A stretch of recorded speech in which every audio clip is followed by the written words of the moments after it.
Welcome to the King of the Golden Mountain. This is the place where power, vision, and ambition rise to the top. If you're looking for motivation, discipline, and stories that push you forward, you're in the right place. Here, we build the mindset of winners and climb step by step toward the King of the Golden Mountain. Subscribe to the channel, turn on notifications so you never miss a video, because every one of them is made to move you closer to the top. Let's begin. There was once a merchant who had only one child, a son, that was very young and barely able to run alone. He had two richly laden ships, then making a voyage upon the seas, in which he had embarked all his wealth, in the hope of making great gains, when the news came that both were lost. Thus, from being a rich man, he became all at once so very poor that nothing was left to him but one small plot of land. And there he often went in an evening to take his walk and ease his mind of a little of his trouble. One day, as he was roaming along in a brown study, thinking with no great comfort on what he had been and what he now was, and was like to be, all on a sudden there stood before him a little, rough-looking black dwarf. "Prithee, friend, why so sorrowful?" said he to the merchant. "What is it you take so deeply to heart?" "If you would do me any good, I would willingly tell you," said the merchant. "Who knows but I may?" said the little man. "Tell me what ails you, and perhaps you will find I may be of some use." Then the merchant told him how all his wealth was gone to the bottom of the sea, and how he had nothing left but that little plot of land. "Oh, trouble not yourself about that," said the dwarf. "Only undertake to bring me here, 12 years hence, whatever meets you first on your going home, and I will give you as much as you please." The merchant thought this was no great thing to ask, that it would most likely be his dog or his cat, or something of that sort, but forgot his little boy Heinel, so he agreed to the bargain and signed and sealed the bond to do what was asked of him. But as he drew near home, his little boy was so glad to see him that he crept behind him and laid fast hold of his legs and looked up in his face and laughed. Then the father started, trembling with fear and horror, and saw what it was that he had bound himself to do. But as no gold was come, he made himself easy by thinking that it was only a joke that the dwarf was playing him, and that, at any rate, when the money came, he should see the bearer, and would not take it in. About a month afterwards, he went upstairs into a lumber room to look for some old iron, that he might sell it and raise a little money. And there, instead of his iron, he saw a large pile of gold lying on the floor. At the sight of this, he was overjoyed, and forgetting all about his son, went into trade again, and became a richer merchant than before.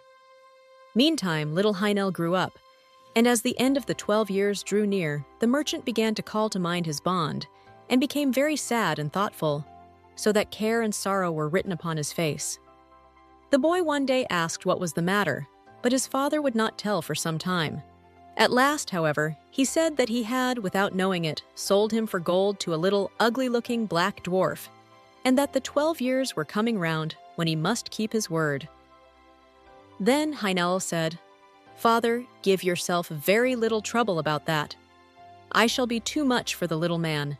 When the time came, the father and son went out together to the place agreed upon, and the son drew a circle on the ground, and set himself and his father in the middle of it. The little black dwarf soon came, and walked round and round about the circle, but could not find any way to get into it, and he either could not, or dared not, jump over it. At last the boy said to him, "Have you anything to say to us, Aes, my friend, or what do you want?" Now Heinel had found a friend in a good fairy that was fond of him and had told him what to do, for this fairy knew what good luck was in store for him. "Have you brought me what you said you would?" said the dwarf to the merchant. The old man held his tongue, but Heinel said again, "What do you want here?" The dwarf said, "I come to talk with your father, not with you." "You have cheated and taken in my father," said the son. "Pray give him up his bond at once." "Fair and softly," said the little old man. "Right is right. I have paid my money, and your father has had it and spent it. So be so good as to let me have what I paid it for." "You must have my consent to that first," said Heinel, "so please to step in here and let us talk it over." The old man grinned and showed his teeth, as if he should have been very glad to get into the circle if he could. Then at last, after a long talk, they came to terms. Heinel agreed that his father must give him up, and that so far the dwarf should have his way. But, on the other hand, the fairy had told Heinel what fortune was in store for him if he followed his own course. And he did not choose to be given up to his humpbacked friend, who seemed so anxious for his company. So, to make a sort of drawn battle of the matter, it was settled that Heinel should be put into an open boat that lay on the seashore hard by, that the father should push him off with his own hand, and that he should thus be set adrift and left to the bad or good luck of wind and weather. Then he took leave of his father and set himself in the boat, but before it got far off, a wave struck it, and it fell with one side low in the water, so the merchant thought that poor Heinel was lost, and went home very sorrowful, while the dwarf went his way, thinking that at any rate he had had his revenge. The boat, however, did not sink, for the good fairy took care of her friend, and soon raised the boat up again, and it went safely on. The young man sat safe within, till at length it ran ashore upon an unknown land. As he jumped upon the shore, he saw before him a beautiful castle, but empty and dreary within, for it was enchanted. "Here," said he to himself, "must I find the prize the good fairy told me of." So he once more searched the whole palace through, till at last he found a white snake, lying coiled up on a cushion in one of the chambers. Now the white snake was an enchanted princess, and she was very glad to see him, and said, "Are you at last come to set me free? 12 long years have I waited here for the fairy to bring you hither as she promised, for you alone can save me. This night 12 men will come. Their faces will be black, and they will be dressed in chain armor.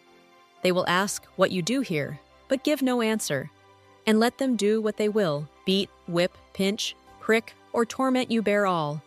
Only speak not a word, and at 12 o'clock they must go away. The second night 12 others will come, and the third night 24, who will even cut off your head. But at the 12th hour of that night their power is gone, and I shall be free, and will come and bring you the water of life, and will wash you with it, and bring you back to life and health." And all came to pass as she had said. Heinel bore all, and spoke not a word. And the third night the princess came, and fell on his neck, and kissed him. Joy and gladness burst forth throughout the castle.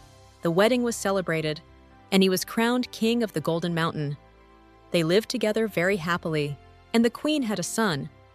And thus 8 years had passed over their heads, when the king thought of his father, and he began to long to see him once again. But the queen was against his going, and said, "I know well that misfortunes will come upon us if you go." However, he gave her no rest till she agreed. At his going away, she gave him a wishing ring, and said, "Take this ring, and put it on your finger. Whatever you wish, it will bring you. Only promise never to make use of it to bring me hence to your father's house." Then he said he would do what she asked, and put the ring on his finger, and wished himself near the town where his father lived. Heinel found himself at the gates in a moment, but the guards would not let him go in, because he was so strangely clad. So he went up to a neighboring hill, where a shepherd dwelt, and borrowed his old frock, and thus passed unknown into the town. When he came to his father's house, he said he was his son, but the merchant would not believe him, and said he had had but one son, his poor Heinel, who he knew was long since dead. And as he was only dressed like a poor shepherd, he would not even give him anything to eat. The king, however, still vowed that he was his son, and said, "Is there no mark by which you would know me, if I am really your son?" "Yes," said his mother, "our Heinel had a mark like a raspberry on his right arm." Then he showed them the mark, and they knew that what he had said was true. He next told them how he was king of the Golden Mountain, and was married to a princess, and had a son 7 years old. But the merchant said, "That can never be true. He must be a fine king truly, who travels about in a shepherd's frock." At this the son was vexed, and forgetting his word, turned his ring, and wished for his queen and son. In an instant they stood before him. But the queen wept, and said he had broken his word, and bad luck would follow. He did all he could to soothe her, and she at last seemed to be appeased. But she was not so in truth, and was only thinking how she should punish him. One day he took her to walk with him out of the town, and showed her the spot where the boat was set adrift upon the wide waters. Then he sat himself down and said, "I am very much tired. Sit by me. I will rest my head in your lap and sleep a while." As soon as he had fallen asleep, however, she drew the ring from his finger and crept softly away, and wished herself and her son at home in their kingdom. And when he awoke, he found himself alone and saw that the ring was gone from his finger. "I can never go back to my father's house," said he. "They would say I am a sorcerer. I will journey forth into the world till I come again to my kingdom." So saying, he set out and traveled till he came to a hill where 3 giants were sharing their father's goods. And as they saw him pass, they cried out and said, "Little men have sharp wits. He shall part the goods between us." Now there was a sword that cut off an enemy's head whenever the wearer gave the words, "Heads off!" Hai, a cloak that made the owner invisible, or gave him any form he pleased, and a pair of boots that carried the wearer wherever he wished. Heinel said they must first let him try these wonderful things, then he might know how to set a value upon them. Then they gave him the cloak, and he wished himself a fly, and in a moment he was a fly. "The cloak is very well," said he. "Now give me the sword." "No, oh," said they, "not unless you undertake not to say, 'Heads off!' For if you do, we are all dead men." So they gave it him, charging him to try it on a tree. He next asked for the boots also, and the moment he had all 3 in his power, he wished himself at the Golden Mountain, and there he was at once. So the giants were left behind with no goods to share or quarrel about. As Heinel came near his castle, he heard the sound of merry music, and the people around told him that his queen was about to marry another husband. Then he threw his cloak around him and passed through the castle hall, and placed himself by the side of the queen, where no one saw him. But when anything to eat was put upon her plate, he took it away and ate it himself. And when a glass of wine was handed to her, he took it and drank it. And thus, though they kept on giving her meat and drink, her plate and cup were always empty. Upon this, fear and remorse came over her, and she went into her chamber alone, and sat there weeping, and he followed her there. "Alas, Gee, said she to herself, "was I not once set free? Why then does this enchantment still seem to bind me?" "False and fickle one," said he, "one indeed came who set thee free, and he is now near thee again. But how have you used him? Ought he to have had such treatment from thee?" Then he went out and sent away the company, and said the wedding was at an end, for that he was come back to the kingdom. But the princes, peers, and great men mocked at him.